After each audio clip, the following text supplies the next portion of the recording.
Get this and get it straight. Crime is a sucker's road, and those who travel it wind up in the gut of the prison of the grave. This time, a wrestler on the skids, a quick-change artist in an alley, and a girl with an eye for angles all met destruction because 100,000 easy bucks caught him in a stranglehold which none of them wanted to break. From the pen of Raymond Chandler, outstanding author of crime fiction, comes his most famous character in The Adventures of Philip Marlowe.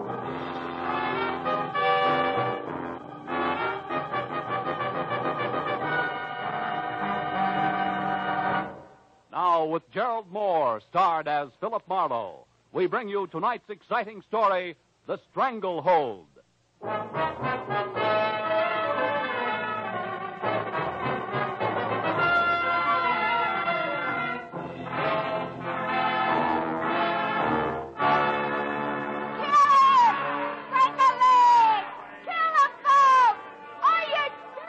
Sometimes men climb all over themselves for a purpose, sometimes for relaxation, and most times for no reason at all. Take professional wrestling. I watched from the ringside while two gargantuan hulks contorted their features in mock agony and bulged muscles at each other on a mat surrounded by tiers of onlookers, screaming through their half-chewed popcorn. While the fans, as usual, howled for blood, booed the decision, hooted the departing contestants, and waited for the next comic act, laughingly called the main event. I went again over the letter I'd received 2 hours ago by messenger from one Manny Faber. It had included a ringside ticket to L.A. Wrestling Arena, a check for $200, and the request that I catch as much as I could stomach of the match between John, better known as Peachy Keen, and Jules Caesar, the Emperor of Brooklyn. After which I was to come to Faber's house for instructions that involved John Keene plus $100,000 of Manny Faber's money. So I watched a little closer as something that looked like a Sherman tank in a toga and leather sandals crowned with an olive wreath lumbered into the ring and sneered at the crowd. And since I'd long ago given up wrestling as a sport, I turned to the fan next to me wearing a derby on the bridge of his nose, waved a cloud of cigar smoke aside, and got some information. Oh, Caesar? You get your money's worth out of him, all right. Hey, what about this John Keene? How does he stack up? Peachy, you kidding? He's a bomb. Stinko. No show. A blink down. Look, they're fixing the ring up for him now. Get this. What's that, flowers? Yeah. Peach blossoms. These two peach blossoms all over his corner.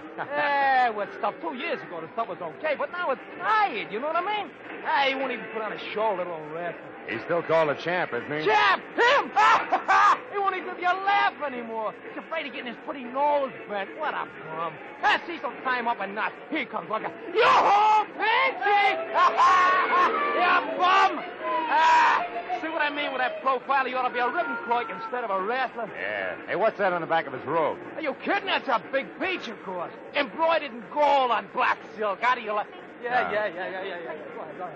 Hey, look, I hear them robes cost him $1,000 a piece. He thinks they make him hot stuff with the dame. Maybe they do. Who's the brunette in there talking with him? How should I know? There's always something like that. Now, look, pipe down, will you, Mac? You talk so much. Now, ladies and gentlemen, the feature event on tonight's program, a free fall, no limit contest of wrestling. In this corner, at 278 pounds, the outstanding contender from the Atlantic Seaboard and Emperor of Brooklyn, Jules Caesar. And in this corner, at 225 pounds, the undisputed champion of the Western Hemisphere, John Peachy Keen. As the match got underway and Peachy started out of his corner, a good-looking brunette shouted something at him that stopped him cold. He turned to glare at her, and Caesar slapped a hank on him that put Peachy flat on his back for fall number 1.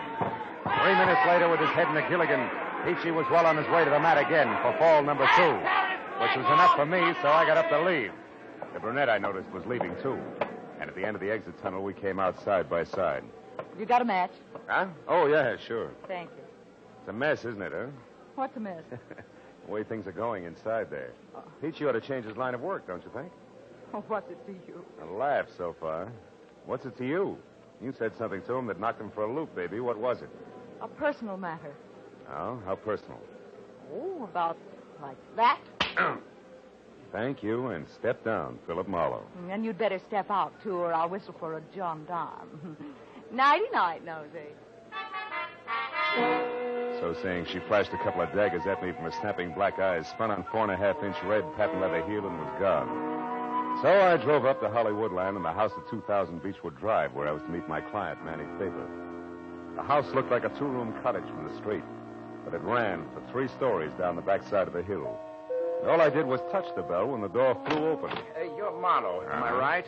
Come on in, Marlowe. I'm Manny Faber, head of Faber Transcriptions Incorporated. Produce radio shows, you know. Yeah. So you saw him, eh? You saw that big, crooked, four-fleshing, stupid, mat-pounding mastodon that calls himself Johnny Peach Keen, huh? Yeah, I saw him. Yeah. Oh, have a chair. Oh, thanks. Well, what do you think? You just summed it up. What's that got to do with your $100,000, Mr. Faber? You haven't seen the late editions? No. They're full of it. Peachy Keen is suing me for 100 G's for slander. How can you slander a guy like Peachy? It's impossible. I know that, and you know it. But does a court of law know it? No. In fact, they're going to make it stick. No? How'd it happen? I'll tell you. A very sweet guy named Frank Gaynor. Yeah, I know him. A sports commentator. Yes, he's been doing 5 a week on my label and going big. But 3 days ago, what we've been expecting for months finally happened. Rest his soul. A week ticker. And just like that, he dropped dead on the street. Heart failure. Yeah, I read about it. Well, Frank always kept 5 broadcasts ahead, see? Made tape recordings in his own little studio. So I've been running his last 5 shows as a final tribute to him. Well, what happened? Yesterday, the whole 15 minutes of his broadcast was devoted to ripping apart John Peachy Keen. Here, listen. I've got the tape here on the machine. This is one part. A blight on the sports world. And furthermore, I have proof that Get John that? Peachy Keen has sold out to the highest bidder in small-time gambling circles in his last 3 matches. Now, I know for a fact that he has become so blatant in his underhanded dealings that even as dubious a business as professional wrestling cannot stand the stink. And officials have threatened to bar him from the ring. Strong I can stuff. show beyond a doubt that John Peachy Keen has falsified medical reports to evade tough competition, and that he eventually... Yeah, it goes on like that, Marlowe. Some of it opinion, most of it fact. And it's the facts that my lawyers tell me I've got to find the proof for or be a dead duck. That's why I asked you to come up here. Oh, excuse me. This Sure. is probably Ruth, Frank's wife. Nice show people once. Oh, hello, Ruth. Come in, honey. Hello, Manny. I haven't been able to find a thing yet. I can't imagine where Frank got his information. Oh, Ruth, shake hands with Mr. Marlowe. He's the detective I told you about. Mrs. Gaynor, Marlowe. How do you do, Mr. Glad to know you, Marlowe? Mrs. Gaynor. Manny, here's the key to Frank's private studio at 6122 Sunset. It might be a good place for Mr. Marlowe to start. Yes, all his files and equipment are there. Frank didn't like to work at home or at my plant on the strip. Wanted his own private setup. We looked there, but maybe we missed something. Okay, I'll see what I can find. Oh, by the way, do either of you happen to know a good-looking brunette connected in some way with Peachy? No, but he's quite a ladies' man, I understand. Why, Marlowe? That's just a hunch. I saw him talking to one tonight, a fireball. May mean nothing. Well, I hope you'll be able to locate the proof of Frank's statements, Marlowe. We've got to find it for Frank. Also, it'll break my heart to pay $100,000 to a no-good meat heaver named Peachy Keen. I promised Faber I'd keep in touch and left. I found Gaynor's little recording studio tucked into the second-floor corner of a small office building on Sunset. Unlocked the heavy soundproof door and went in. The room had a busy, cluttered look, as though Gaynor himself had just stepped out. A row of filing cabinets and a desk sat along one wall, and opposite them was the glassed-in booth with the tape recorders and microphone by which the solitary sportscaster had canned his radio programs. I dug through the files and found a folder labeled John Keen. It held only a sketchy history of the wrestler, some publicity pictures and a few clippings, one of which rated a long second look, because it was topped by a picture of the same brunette I'd seen at the ringside. It was captioned, Carla Bennett leaves for West Coast. I started to read the story when there was a sound at the door behind me and the lights went out. Don't move, Mighty. I'll kill you on the spot if you do. Up against that window, you make a perfect target, you know. So don't try anything cute. What do you want? A little more than I'm getting, it's what. I'm entitled to it, I am. The service is rendered, you might say. I can't help you, Busty. You've come to the wrong man. No, but not to the wrong place, Mighty? So, first things first, like I always say. Turn around, Mighty. It's nice. Oh! Bartail getting it? Sleepy boy.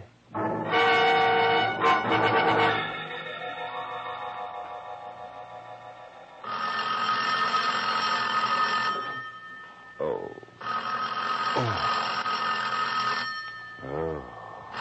All right. Don't rush me. Oh. Marlowe, where were you? Is something wrong? Yeah. As wrong as a limey showing up here to put this... Ooh. Put the slug on me. Limey? Yeah. Who was it? Why'd he slug you? Good questions, Faber. Hey, does the name Carla Bennett ring any bells? Carla Bennett? Yeah. No, I never heard of her. Huh? Oh, just a minute, Marlowe. Here's Ruth. Huh? Marlowe, I remember that name. Yeah? I'm sure Frank interviewed her once. Carla Bennett used to be Mrs. John Keene. Peachy's ex-wife? Yes, I'm positive. Why, is she mixed up in this? I don't know. But a limey who slugged me apparently took a newspaper clipping about her when he left. At least it's gone. Marlowe, this limey, was that all he was after? Yeah, he said he wanted more than he was getting. Hey, but look, the paper made this call. What do you want? To tell you that he'll be out checking on a few things himself. That's all. Oh.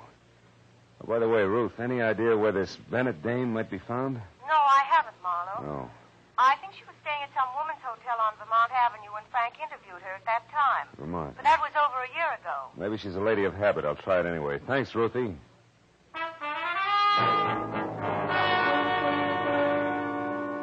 There were 3 exclusively female hotels on Vermont. And the second one I called had a Carla Bennett registered. So I went out to my car and babied my aching head down Vermont to the Victoria Plaza Ladies Only Hotel. The lobby was done in ivory and pink with desk clerk to match, and the nameplate tagged as Mr. Seymour Pratt. I started over but stopped when I spotted about an acre of peach-colored suede coat wrapped around John Peachy Keene himself, lumbering up the stairs at the back of the lobby. Mr. Pratt saw him at the same time and darted from behind the desk like an angry canary after a rhinoceros. Just a minute, you. This is a ladies' hotel. So what? I gotta see the one in 212. Not this way, you don't. Why, it's after midnight. If Miss Bennett wishes to come down to the lobby, that's her affair. But no men are allowed upstairs after 10 p.m. Okay. How can I get in touch with her? Use the house phone, naturally. Over there in that booth. I'll go right back to the board and plug you in. I'll be with you in just a moment, sir. Ducky, I'll wait. A call for you, Miss Bennett.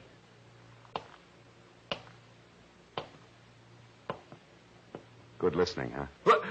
Now, see here. You know perfectly well you're not supposed to come back to this desk. This is for employees only. What about eavesdropping? Is that for employees only, too? Oh, why, how dare you Save it, accuse me of- Seymour.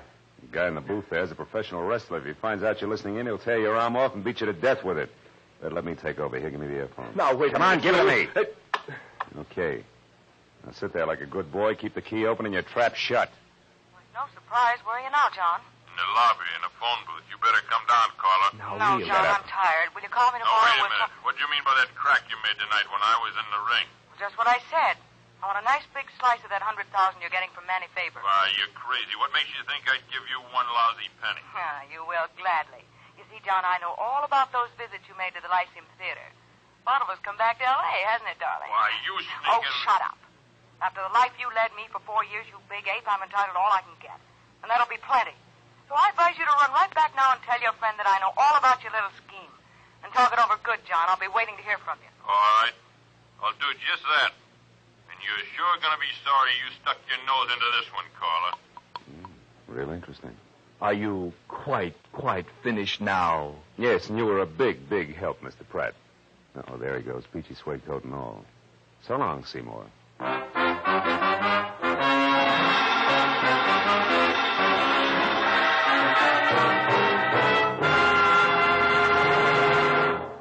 In just a moment, the second act of Philip Marlowe.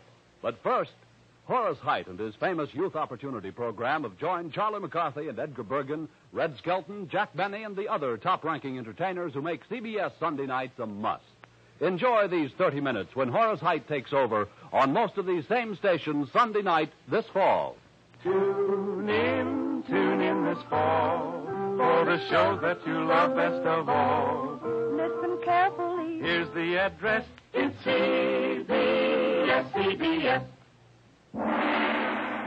Now, with our star, Gerald Moore, we return to the second act of Philip Marlowe and tonight's story, The Stranglehold.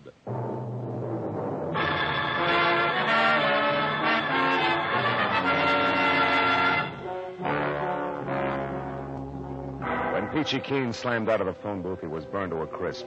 He stomped out of the woman's hotel via the back door that opened onto the parking lot. And when I got there, it was already out of sight. I stopped in the shadows to figure out which way he'd gone, but skipped that as the back door opened again. This time it was Carla Bennett. She ran across the lot, hopped into a new green convertible, and got as far as switching on the lights before still another character pranced into the headlight beams like a veteran ham making for upstage center. Miss Bennett! Hey, Miss Bennett, wait, I gotta talk to you. I couldn't tell where the first one came from. I only heard it. It brought the little man up on his toes and arched him like a drawn bow. I saw the flash of the second one. It came from the alley and crumpled it into a pile. A moment later, a more roared, and I ran to where I could see, with a pair of taillights twisting onto the side street. It was all the good it did me. I went back to the body of the little man as Carla Bennett climbed out of her car. She was white from shock, and in the headlights, her makeup was garish. It belonged on a clown. The back alley harlequinade was suddenly very grim. He was shot, mister, right in front of me. Who's the little guy, Carla? I don't know. I never saw him before. You know my name? Yeah. We met at the wrestling arena earlier tonight, you remember? Marlowe, private detective. Now, come on, Carla, let's have it. What's his name? I don't know, I tell you. Okay, we'd better find out fast. Let's take a look at his wallet. No, it's none of my business. I'm getting out of here. Wait a minute. He wanted to talk to you pretty badly, baby. Very likely about $100,000. Huh? If I were you, I'd stick around. You've got awfully big ears, Mr. Marlowe. Yeah, better to hear phone conversations. What? This guy's an actor. He's got an equity card. Name is Seth Cameo. Mean anything? Not to me. Unless... Unless what? Unless he happens to work at the Lyceum Theater? As you said, Carla, vaudeville's back in town, and that brings up another point you better explain. What's going on out here anyway? I thought I heard shots. You did, Pratt. They came from the alley there. Oh, so it's you again. I might have... That man there on the ground. Good heavens, is he dead? Yeah, he's murdered. Oh, no. Help! Help me! Murder! Help! That jerk. I'm getting out of Not here. alone, you're not. I'm going with you. Listen, Big Ears, I can take care of myself. Will you beat it? That's not the point, sister. I still want to talk to you. Get in. Now go out that way to the street and not too fast. All right. Since you're running things, where are we going? Lyceum Theater. On the way, you can tell me why your ex-husband Peachy's been hanging around there. I don't know why. Who's the friend he's been seeing? Was it Cameo? I don't know that either. Now, look, for Pete's sake, do I have to draw you a picture? A man was shot down right in front of you. Doesn't that convince you? You're bucking the same opposition, baby, and believe me, this is no time to hold out. Not in this league. I'm not. All right. Well, that stuff you overheard on the phone was pure bluff. I accidentally ran into John a couple of days ago near the stage door of the Lyceum. He acted funny, like he was waiting for somebody, and very nervous about it. You didn't see who it was? No. I waited until 3 girls and 2 men had come out one after another, but they were cagey. I couldn't tell which one John was waiting for. And then I heard about this slander suit of his, and I figured something was screwy. So you took a swing in the dark tonight and connected, huh? Good and solid. When I told him on the phone to go back to his friend, I knew he'd be just stupid enough to do it, and that's why I came out so fast. I wanted to follow him and find out who else was involved before I got in too far. You're already in too far, baby. You got more nerve than good sense, even for $100,000. You don't believe me? Ask Cameo. There's the theater. Park here. We'll walk over. Look, tell me something, Big Ears. Suppose Seth Cameo did work here. What's it going to prove? All depends on what we find to go with it. He was killed to keep him from upsetting the apple cart. One way he could have done that would be to have proof of what Frank Gaynor said in his broadcast about Peachy. Sure, but fitting a vaudeville actor at the Lyceum into that slot doesn't make sense. No, but... Yeah, there it is. Cameo's placard. We were right. Yeah. Seth Cameo, the one-man all-star cast. See Lionel Barrymore, Betty Davis, Harry Drucker, Humphrey Bogart, James Cagney, and many others. Denise Glenn played in a split-second changes by the world's most versatile one-man cast. Seth Sure, he was a mimic. A guy like that would have dialects, lots of them. So maybe Seth Cameo was the boy who slugged me in Gaynor's studio. He was careful to turn out the light first, then he threw that limey jive at me to toss me off the track. And what's more, he... Uh-oh, we got company. Where? There's a little geezer over there. What are you doing there? Theater's closed. Last show's been over for hours. I know, you're the night watchman. That's right. Now, you better move along, kids. No loitering around theater. Just a minute, Pop. This Seth Cameo, does he have a limey number in his act? Why don't you come back tomorrow and ask him? Well, that's tougher than you think, mister. How about it? Does he do a limey? Limey? Well, now, let's see. Cockney, English. No, don't think so. Might have at one time, though. Been in the business for years. Good man, too. Best quick changer I ever seen. Has he got a scrapbook or something in his dressing room, do you know? Well, yes, he has. Got a box there with every bill he's ever played on in it. Most actors do. But the theater's all closed now, fella. Well, you've got a key, haven't you? Look, Pop, it's important. We got to find out right away. No, I'm sorry, Sonny. Can't do it. Look, it's real important. Take a good look. Very important. $10. Uh-huh. Yeah. Oh, I guess it wouldn't do any harm if you just want to look.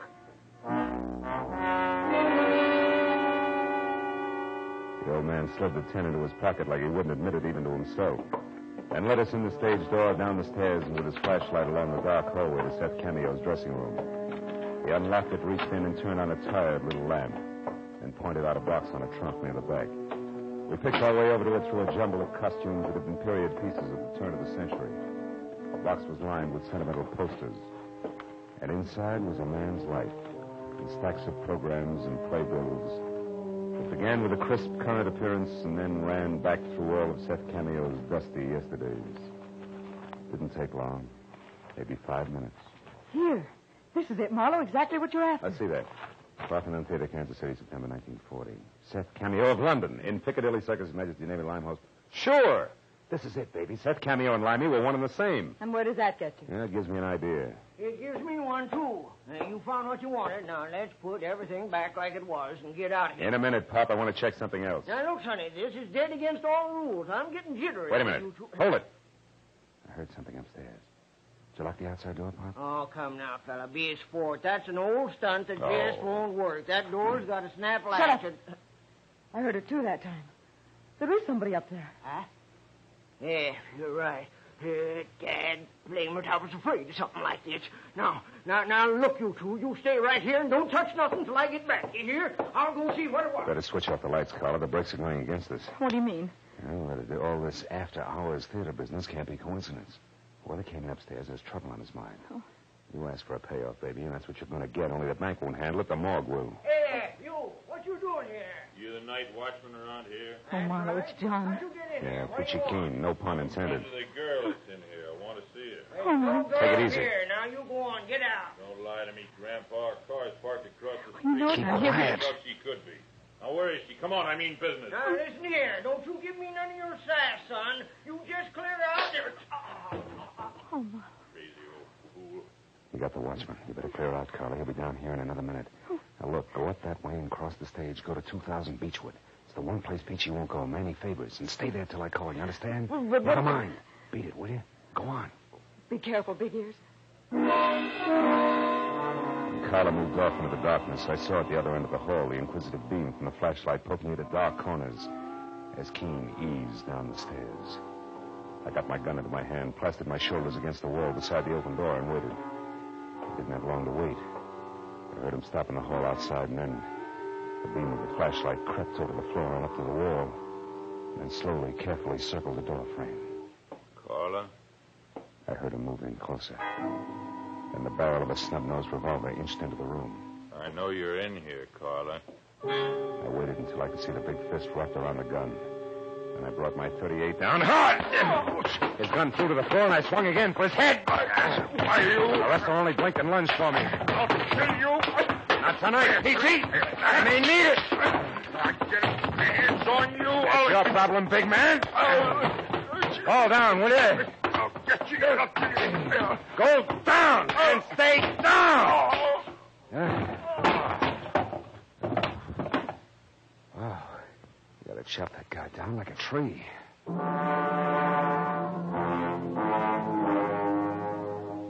It had been short but vicious. In one punch he'd landed, it shaken me to my shoelaces. The wreckage of costumes, props, and a lifetime of old theater programs was scattered over the room like big moldy snowflakes in the crazy ankle-high glare from the still-burning flashlight. As I sagged down onto a trunk to catch my breath, I saw something that brought me right back to my feet again. An illustrated program from the King's Theater in Buffalo that gave me a new slant on the whole mess. It billed Seth Cameo as the man with 1,000 voices, the perfect mimic.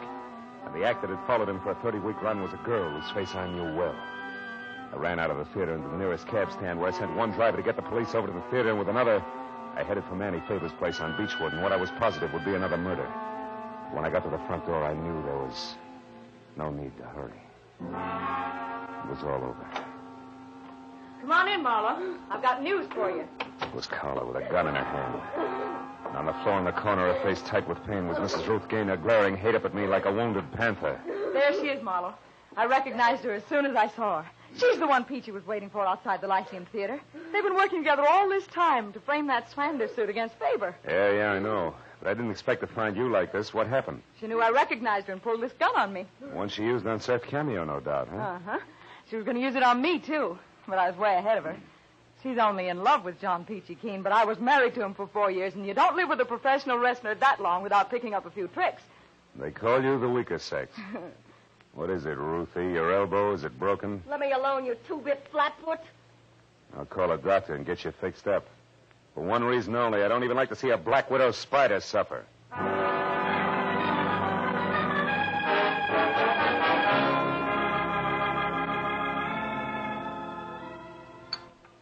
More coffee, Miss Bennett? No, thank you, Mr. Faber. Well, I don't blame you. I've got no appetite either.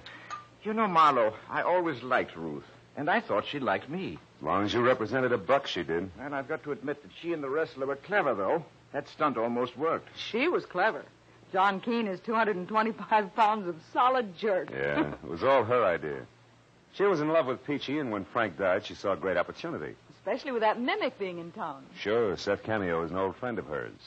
She and Peachy wrote a highly slanderous script. She got Cameo to record it on Frank's machine, imitating Frank's delivery. Yes, and I broadcast it and stabbed myself in the back. Exactly.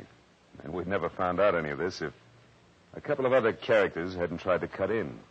First, Cameo, who felt he'd been cheated when he learned the job he'd done was worth $100,000. Ruth had to shoot him to keep him quiet. Second, little Carla here. Oh, Marlowe, please. With me, it was just good, healthy spite. Spite, huh? What's stronger, baby, spite or dough? Well... See what I mean? Good night, Mr. Faber. Good night. Come on, Carla, let's go.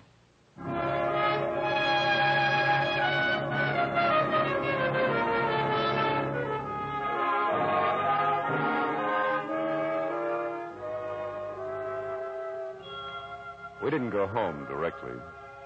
We went on up Beechwood Drive, high into the Hollywood Hills, and parked where we could look out over the sparkling, sprawling city. And then we talked about Carla, her life, relative values, the city below us, and the dark hills above.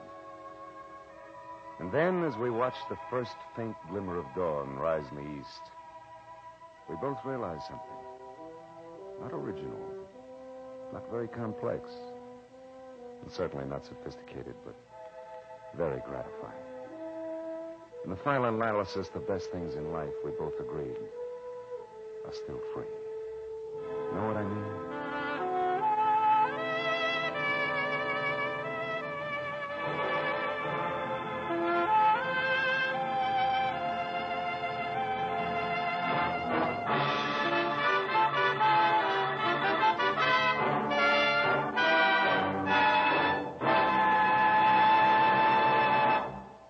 The Adventures of Philip Marlowe, bringing you Raymond Chandler's most famous character, star Gerald Moore, and are produced and directed by Norman McDonnell.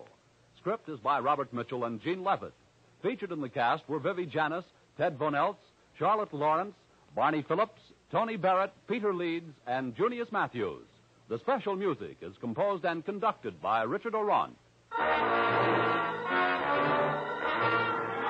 Be sure and be with us next week when Philip Marlowe says... I didn't know it, but I was caught in a smokeout that led from a search for a lady in black, past murder at a highway inn, to gunfire in a crumbling warehouse. And all for a girl already dead in the morgue.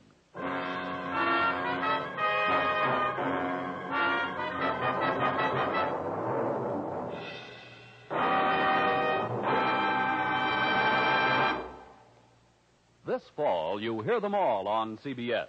Red Skelton and Charlie McCarthy and Edgar Bergen have joined the parade to CBS on Sunday evenings. And be sure to hear the Contented Hour with Dinah Shore tomorrow and every Sunday over most of these same CBS stations. This fall, you hear them all on CBS. This is Paul Masterson speaking. Now stay tuned for Gangbusters, which follows immediately over most of these same CBS stations.